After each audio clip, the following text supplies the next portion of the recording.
Okay, so setting up Warcrow is incredibly easy and actually one of the most fun aspects of the game. You use the app, and at least on the demo version, which is all I've got access to, so it might be slightly different on the final one, you just hit play mission and it runs you through the story, everything that you want, but also the setup, which is quite cool.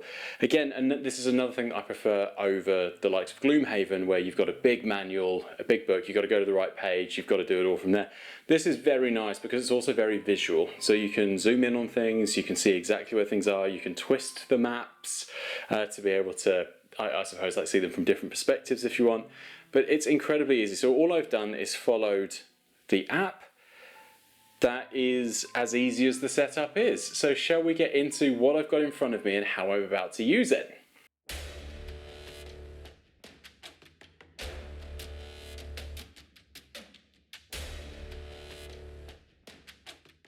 Okay, so before I go into the game itself, I'm going to explain what I've got in front of me here and try and give you as much detail as possible. So we've got the main character card.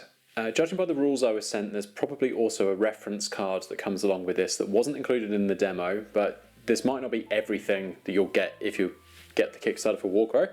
But this does give you the fundamentals to actually be able to play. So the character card here, at the very top, we've got the initial equipment that they come with. So we've got bow, light armor, and lucky acorn. I've then got those here. So here are the actual item cards themselves, and on the cards it explains what their abilities are. I know I just apologise to the camera, but okay, we'll get past that.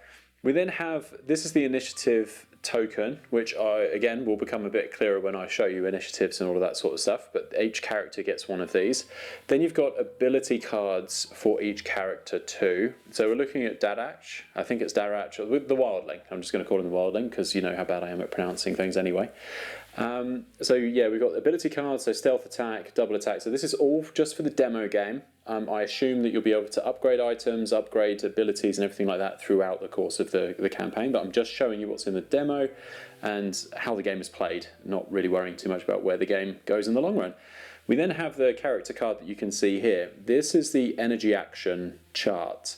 The bits that are light brown, okay, so if you haven't seen any of the Warcrow videos up until this point, how this works is that you get energy, which I'll show you during the game, and you spend energy on a row to perform an action, and that might be to run, to attack, to open a box, to do various things. So spending an energy on a row enables you to do an action, and then depending on how much energy you spend, depends on what kind of triggers you get, or what costs or what benefits are unlocked as a result of that. So most characters get 3 energy. I'll show you how you know that in a second. The light brown is the minimum you need to spend on that row in order to activate. So you can see we've got 3, 2, 2, 1, 1. So I could spend 2 energy here as a minimum and 1 energy on either one of these. You can spend more, especially as some of these are actually quite cool. But once you've spent it, you can't then use it somewhere else. Again, this becomes clearer when I actually start using all of these things. It's a little bit abstract at the moment. Each of these symbols represent a cost or an action that comes from spending energy in those areas. There's a reference card that explains all of them. We've got things like displace, then the Wildling has a special ability to target, which is what we're seeing there. Again, we'll show you that later. That's set the outcome of a dice, that's do nothing. That's go up 1 initiative, which again will make more sense when we're on the initiative and actually playing. That's again, do one of your mark tokens. Go up an initiative, that's upgrade or downgrade a dice. That's 2 exclamation points, which are good for switches, which again will become clearer when we actually start playing. That's a displace, displace, displace, so that's a double displace yourself. That's that side. And then on this side, you'll be able to see some of this. Again, well worth watching the Warcrow videos for a bit of an explainer here. The top 6 are kind of like key stats. So we've got your initiative value, which again will make sense when we start to do initiative-y stuff. That's how far you can move. This is your defensive dice against physical attacks. So that's 1 blue dice. This is your defensive against magical attacks. Again, they've got fancier names than this. I'm just doing basic breakdown. This is how much energy you generate, which you then spend on this side. So this guy gets 3. That is your health, 4. We then have the stats for doing stuff. So here we have your strength. So if you want to do a strength test, and again that becomes a bit more apparent when we're playing the game as to when you do those sorts of things, then that's an orange and a yellow dice. This is your agility. If you've got this special little star symbol here, which I think you can maybe kind of see, that means that you're pretty awesome at that. You get to upgrade any hollow successes into full successes, which again kind of makes more sense when you're playing the game. But those are good. That basically means you're an expert in that thing. This is knowledge. So yeah, again, if you've got to do a book test, a knowledge test, that's what you would do there. That's a perception attribute, so discovering things that aren't there, that sort of stuff. This is your charm, your ability to smooth talk your way out of or into a situation. And then this is willpower. So very kind of standard stuff there. Then we have like a special ability for the wildling. So accuracy, you may re-roll 1 die from the attack rolls with your bow. So any attacks that's using this weapon, which is your bow, you get to re-roll that. So that's what's in front of us. Every single character gets similar kind of things. Most of it you just read what's on the card. So with items, with abilities, with this sort of stuff, you just read what it says and it kind of makes sense like that. That is probably the fundamentals of what we've got in front of us to play with. As I said, every character's got its own stuff, but individualized versions of all of this. But fundamentally they all have the same in that they've got a character card with energy and actions, they've got the initiative token, they've got a couple of items, and they've got a couple of abilities. The initial equipment is listed here, so that's what I've put down here. And then the demo rules have told me to give each character certain abilities there. That's the only thing that we've really been set up with for this demo game. So let's get into the actual setup and kind of get started.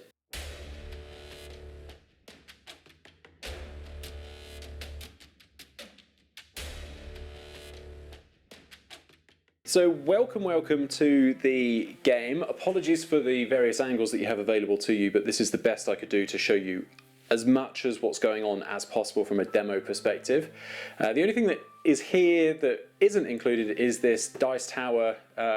Very kind guys at Battle Kiwi have given me this to help me roll my dice, because there's quite a few at play here and you can be rolling a few at once. As I showed you, the app has shown me what to do in terms of layout. What we have here, we've got a chest token which I can interact with at some stage, an event, well not an event marker but like a interaction marker here. There's a special interaction marker, and then we've got a special interaction marker there. We've got the initiative wheel, which I am starting in the right place at kind of nothing. And then I've got my 3 characters. I'm going to be playing all 3 characters to give you a sense as to how different characters play. There's another one in the box that I haven't pulled out, but we'll see how we go. So I need to get my trusty app. That was probably delightful for you guys to listen to there, me fidgeting around in my pocket. So let's get the app open and begin. So playing a mission. I must admit, I love the app. One of my biggest critiques of most dungeon crawlers is that it's very, probably intentionally one-dimensional, is that you're just playing with stacks of books and paper. Gloomhaven was a huge issue for me with this, is that there were just sheets and sheets of paper. But an app tidies things up nicely. It's less to carry around, but it's also more engaging.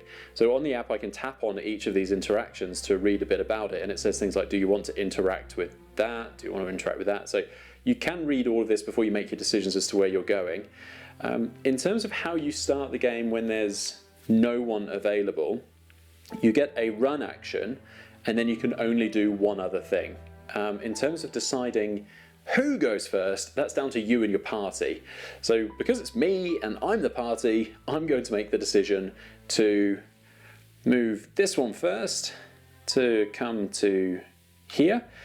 You can move in any of the 8 spaces that surround your starting, so you can go diagonally, which is quite a cool action, and then interact with that. So I'm going to try and interact with that chest one with the wildling here. So I'm going to tap on that. Do you want to interact with the chest one marker? Yes, I would love to.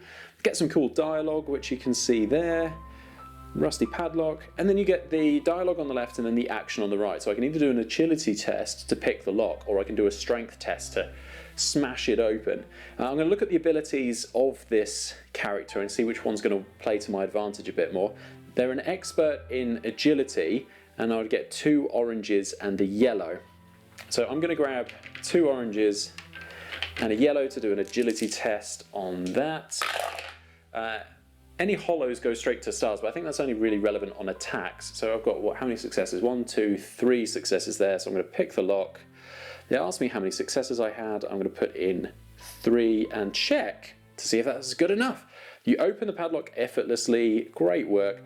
You obtain the object gold coin. So for that, I'm just going to dive in here and grab myself a gold coin. So that goes to here. You may use it as a wild card. It counts as any ingredient during the item creation phase at Hawthorne Point. Got no idea what that means because we've never done Hawthorne Point and it's not included in the demo. You cannot use more than 1 gold coin in the creation of an item. That is fine. I'm okay with that. Let's move across and remove. Oh, and I got bandages. How did I miss that?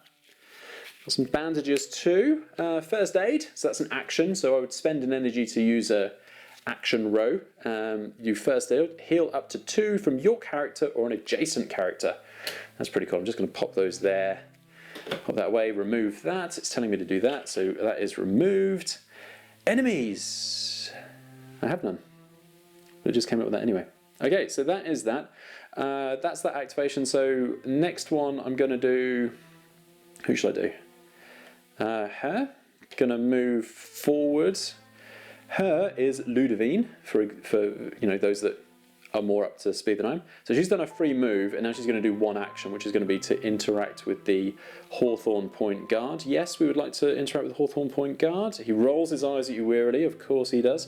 Use gold coin. Well, she doesn't have the gold coin because he's got that. So charisma? Ask if he has any idea of what may have happened. How is her charisma looking? Oh, she's an expert in that. Oh, I'm going to do a charisma test, if I don't mind if I do. So that's 2 oranges in the dice tower, 1 success. Yep, only 1 success. Do that. Bribe the guard for information. I only had 1 successful dice, let's put that into the app. The guard tells you some rumours about the abduction, you can read that. Pop that on there. Pause if you need to. I'm just going to try and go through quickly so you can see how the gameplay works. Mark a clue space, thank you so much. Remove the marker Hawthorne Point guard. Done. And then that's that. And so then Dwarfy McDwarfface, or Zocca, is going to do a move. How far can he move? 3. 1, 2, 3. Going to try and interact with whatever that thing is there. Yes, I do want to interact with the fight remains. Thank you so much. Remains left by the squall. Yep, that's okay. Investigate the remains, a perception test. How is his perception looking? Oh, an orange and a yellow. Let's do 2 successes. Investigate the remains, 2 successes. Boom. The corpse is bent and twisted into... Oh, no, dear. Again, if you want to read the story, feel free to pause here. I'm going to try and keep this moving so that this isn't a 30-minute video on mostly reading with me in a weird voice. Okay, so who is playing their turn? That is Zocca. Remove the marker, fight remains. Done. You realise you're completely alone. Oh, this does not sound good. All dark things approach. Instructions. Place the tile 105 as indicated. So foolishly, I've left no space for additional tiles. So let's shuffle you guys across there. And then let's grab this extra tile. I do like the fact that you don't really get to see ahead of what's happening. I mean, the app means, you know, because with Gloomhaven you could kind of just grab, you know, flick the page over and have a look if you wanted to be sneaky, but with this you can't do that. Okay, so we've got special interaction marker. Let's grab that. That goes there. What else do we have floating around the place? Oh, we've got another chesty. Let's get that marker. Pop that there. And then what do we have there? Ooh, special interaction with a door. Okay. We need to be doing some wandering. Peeps, deploy 1 marked unit. Oh dear. In zone C. That is zone C of 403. Yeah, believe so. Deploy 1 husk in space D. I do love the miniatures on this, I've got to admit. They are... Oh, space D of 103, that's here. Oh dear, oh dear. Okay. I've played that wrong in all of my demo games so far. Another thing I want to check is whether I placed the marked in the right area. So there's a list of everything that's been given as an instruction. So deploy 1 marked in unit in space C of tile 403. They've got little markers here. Okay, so C of 403 is there. Okay, yeah, I've played that wrong every single time so far. Yes, there's a little log of all the instructions that you've had in the app, which is good. So I think that's everything that happens now. I can obviously tap on all of these and find out. I'm going to progress to the next round because none of my characters have any actions left. So that's round 2. Then we go on to the initiative wheel. What happens with that is... where have I put the... here they are. Try not to reveal too much to you. Here we go. So enemies have their own cards as well. Sorry, Zoka, you're going to have to move across one. Yeah, so enemies have got their own, which shows you their initiative and things like that. And then I've also got tokens for each one of them. So let's grab a marked token. Oh, of course, you've fallen straight through. And then a husk token. So the husk has an initiative of 5, so it goes on the 5th spot on the wheel here. Then the marked has an initiative of 4. And then we go through my characters and do them in initiative order. So the wildling has an initiative of 3. The Zoka has an initiative of 5, so it goes on top of the enemy, which is good because it means I activate first. And then Ludovine has an initiative of 4. Now, what's going to happen after this is that the orders are going to change, obviously, and it's not going to be so in my favour, so don't think that's how it happens all the time.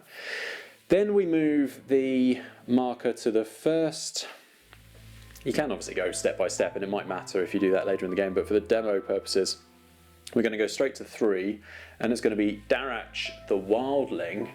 He is going to activate. So I'm going to grab the 3 little energy cubes that everyone gets at the start of their activation phase. And what am I going to do? Well, I want to attack some stuff, but I also want to put some marked tokens down because another thing that's in the rules but isn't here, well, it is here, but there's another set of rules that we noticed on the PDF but aren't on the cards in that everyone has additional abilities. But what I have here is double target. When you attack at the end of your resolution, rotate this card, perform an attack against another enemy within range of your weapon that has the Hunter's Mark. So I want to put a Hunter's Mark on either of these so that I can do a free attack on them, but I've got to spend energy to do that. So I think the first thing I want to do is spend 2 energy here. So what I'm going to be able to do, what I'm going to have to do there is increase my initiative by 1. I'm going to do that straight away for spending that, and then I'm going to put a marked token on someone within, an enemy that's within my range, which I know off the top of my head to be 0 to 5, or 2 to 5, I believe. So that I'm going to do. I've got to make sure I've got line of sight to both of them. So I've got straight line of sight to that one, and then going diagonally. Oh.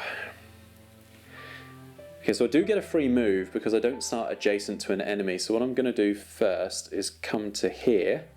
So I've definitely got line of sight. I'm going to come to here. Definitely got line of sight to both then. Spend my energy, put a marked token on that one. So that was that energy.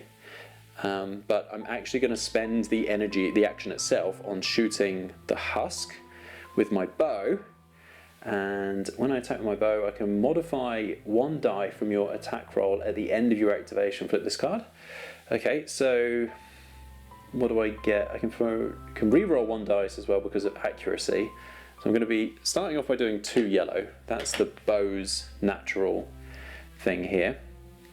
Then I can modify 1 die, so I'm going to upgrade one of my yellows to an orange. There is a hierarchy of dice that goes yellow, orange, red, and then for defense, I think it's black, blue, green, off the top of my head. So when you modify, you've got to choose one of those to do. Okay, so as we go into the attack phase, I've got my 2 dice there. I've modified one. I've got at the end of your activation, flip this. I'm going to flip that now so that I shouldn't, because it's then got another ability on the back, but I've got to remember to do it, otherwise I'll forget. So I'm just going to flip it now and then ignore it. Oh, no, that was the front side. Oh, I had the card around the wrong way. Don't worry, people. At the beginning of your activation, if there are no enemies within range 1 or 2, flip this card. Okay, we're back. I've used activation, it's going back. Then double target, I'll use that in a second. I don't have anything else that I can use or want to use at the moment. I'm just rolling these 2 dice on this one. So I have a solid success and a hollow success and a switch activation, which I think I need 2 for his. Again, I don't have the PDF in front of me, so I can't remember all of his activations, but because this is just showing you the general mechanics, it doesn't matter hugely. So now I have defensive dice to roll. So the Husk, who is this one who I'm attacking, has no armor, no defense, so just takes 2 wounds out of 4. So I am going to pop 2 wounds on the card to show that that's the damage. Then I'm going to double target, so rotate this against another enemy within range to attack this one. Now I can't do the... Oh, I can re-roll 1 dice. Okay, good to know. Now I'm not upgrading my attack anymore, so my orange disappears and I go back down to 2 yellows. Let's roll those. Hollow success. Now, again, because of accuracy, I get to re-roll 1 of my dice, so I'm going to keep the hollow and the success. That's of no use whatsoever. So I got 1 hit on the marked, and the marked has defense, 1 black dice. Fails to make it save, so it's going to take a wound. It has slightly more health. It's got 4 health. So, oh no, it's got 4 health, so that's that. Now I've got 1 more activation I can do. I'm going to spend it to do 1 more attack. Now I go up 1 initiative because that's the cost of that activation. Now I can only choose 1 of these because I don't have my double attack available anymore. And I think I want to try and finish this off, so I'm going to put both attacks into the Husk. 1 success, we know he's got no defense, so takes another wound. I'm just going to change that over to a 3. He's got 1 health left. And then that is the end of the wildling's turn because I've run out of energy cubes, spent them all. That's front side. So this is everything. I'm not going to use anything. I'm just going to take the energy off. And then because that's the end of the wildling's activation, I then move 3, my initiative, places forward. 1, 2, 3. There are things you can do to slow and speed that up, but right now that is where he is. Next activation, we're going to spin that round to 4, and we've got Ludovine. She is going to get 3 energy. I'm just going to use the same 3 energy. Can add successes to my whip rolls. Attack. Oh, add 1 to roll to a character within your aura. I don't really want to do that, but I do want to do attacks. Remove 1 from a character within your aura and place it on this card. Now, I think the enemies are characters. Are the enemies characters? Probably not. No, that's not. No. Meditation, sacrifice aura. So it doesn't have a lot of attack stuff. I do still have the mace, but I've got to get within 1. So she can't move. Oh no, because an enemy's not adjacent, she can still move. So she's going to move to here, probably foolishly, because she's the mage, healthy person. So she gets an aura, which enables her to do stuff at range. So I'm going to first do a +1 initiative on her and put 1 of her aura tokens down on her, which extends. So currently she has an aura range of just her square. But now that I've done that, that's expanded it out to one around, which means that I'm going to be able to heal people near me, so I definitely want that. And now I'm going to do an attack with my mace, which is 2 yellow dice. She cannot do anything extra. Oh, got switch, 2 switches and a hit. Hollow switch is add a success to your roll and heal 1 to a character within an aura, but I've got 1 success. This is a physical attack, so we know that he can't do anything. Takes his 4th wound, which I think means he goes unconscious. That's not clear in the rules because it actually says that they don't, but we're just going to do that, take them out of play, and then with the last energy for her, I'm going to spend it to go 1 forward and run. So she is, how far does she move? She moves 3. So 1, 2, 3. And I want that so that she's close to being able to buff other people but not be too close to danger. So that is her, and now at the end of her activation she advances 4. 1, 2, 3, 4 to 10. And then we get to the Marked, who is still there. He activates. And then we get how in the... Oh, so the Husk, I'm just going to say I've defeated the Husk, so I do that in the app. And then here, behaviour of the Marked. So if there's 1 within 1, which there is not, but then 2 to 3, it's going to be the highest health value is what they attack. It's then going to try and assault and attack. Now I think assault is ranged. No, there's no ranged attacks, there's just attack. So move, I guess, probably to there. And then attack, which you can do because it's got energy. So the attack is an orange and an auto hit on Zocca. Zocca does have a couple of abilities here, so we'll get to the defense dice and all of that sort of stuff in a second, but we'll just do the attack dice for the Marked. So we have an auto hit and an orange. So that's another hit and a switch, but that's a solid switch, not a hollow switch. So I don't think activates. I've actually got that as a question to CB, is whether hollows and I think it's the same as Aristea, but I don't remember that off the top of my head either. So that's 2 hits. None of them are hollow, so no stunned either. So 2 hits. We'll keep that there so that you can see what's going on. Zocca has a black dice at his disposal. His armor, medium armor, then gives him a blue dice. And if I get a hollow, that'll be good. And then I've got a couple of other things as well, but we'll just roll that. See where we're at. So 2 solid saves, which negates the attack, because we have a solid here and then a solid in the attack roll natively, so that's both of those prevented. Nice and easy. So that's him done. The Marked then will advance 4, 1, 2, 3, 4 to sit on top of the wildling. And then we go to 5, which is Zocca. Zocca gets 3 energy, so we'll just steal that here. And then we're basically going to want to do an attack, probably with the axe and shield, because that's good.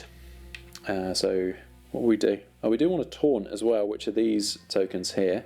Although I can't see this lasting much longer, to be fair. So let's do that. So I'm going to spend 1 there, but I'm also going to overspend to add a taunt marker. Oh, I've used the wrong one. So I've been using this one as the Marked one, but that's actually taunt. So let's get a proper Marked. So what I'm actually supposed to do is pop these on the character here, but I just find it easier to track on there. So he's taunted, and now Zocca moves 1. And then I'm going to get to do an attack, which I use an orange and a blue for my shield. That is all I get to do. A hit, and then a solid shield, and a solid exclamation mark, which I don't have. That's dumb. I could have added a couple of extra hits. So as this stands, that is just 1 hit. So then the defensive dice for the Marked is just black dice. Solid doesn't hollow doesn't cancel solid, so he takes another wound. got 2 left, and then I've got 1 more energy to spend on Soccer, which I will do on the activation. Go up 1 and do the attack again. That's pretty much the same result. Sweet, so the enemy takes a wound, which is a good result. Let's steal from you because you don't need those anymore because you're gone. No. But we'll just turn that over so I don't get confused. So then Zoka would advance 5. 1, 2, 3, 4, 5. It does have a company emblem which would enable me to reduce it by 1, but at the moment I don't think that matters because the husks shouldn't last too long. That is unconscious, so it doesn't activate. So we then spin it forward and we go to the marked. That's his activation now. They're still together, so this one's priority is going to remain the same. It's just going to be to attack, but because they're within 1 now, it's adding an auto hit to the dice roll, which is not so good for Zoka, but he's actually fairly tanky, so I don't mind too much. Orange. Oh, what? Just threw that off the table. There we go. That's a hit, so he's now got 3 hits, 1 native, 1 within the ability, 1 on the dice, and then 1 for being super close. We then also got an exclamation mark, but that doesn't matter. So 3 hits on Zoka. Zoka has still the black dice, armor blue dice. When an adjacent, so the ability, where do you think you're going? When an adjacent taunted enemy activates, rotate this card, you become the, don't need to do that. And then wall, when you make a face-to-face roll, if I get 2 solid exclamation marks, I add another one. So 2 solid exclamations. Oh, yes! 3 solid exclamations. So I'm going to spend these two on my switch, which adds a full save. So I've got 2 full saves against 3 hits, so I take 1 wound. That's not bad. And Zoka's quite tanky, he's got 6, so I'm not really worried about that. That was my little demo game of Warcrow. This is not the full Kickstarter, so a lot of what you're seeing here was just the demo version that Corvus Belli sent to give a flavour of what it's like to play the game itself. What you get in the Kickstarter looks to be a lot more. But from a mechanics point of view and from, I suppose, where the game could go, bearing in mind again, this is an incredibly basic version of what it's actually going to be like, I love it. I genuinely do. I was, as you probably picked up throughout a lot of this video, a huge fan of Gloomhaven, and this is a lot like that, whilst also being better than Gloomhaven in the areas where I was frustrated with Gloomhaven. This is nice. You've got real models instead of tokens for enemies. You've got the app to help things set up. The mechanics are cool. The initiative tracker I think is very nice. It's a very fun thing to be doing. And then again, there's only going to be more opportunity for that to impact the game and how your party progresses through. I'm interested to see how Hawthorne Point works. Again, at this stage, I don't know what that looks like because this was a light version that wasn't the Kickstarter. But hopefully my demo has given you a really nice insight as to what, I almost said Gloomhaven, what Warcrow is like to play. As I've said, I'm a huge fan. Try and get a demo of it yourself if you're unsure as to whether you like it or not. But I think the Kickstarter is going to be a very cool thing and I'm going to be watching its progress with interest.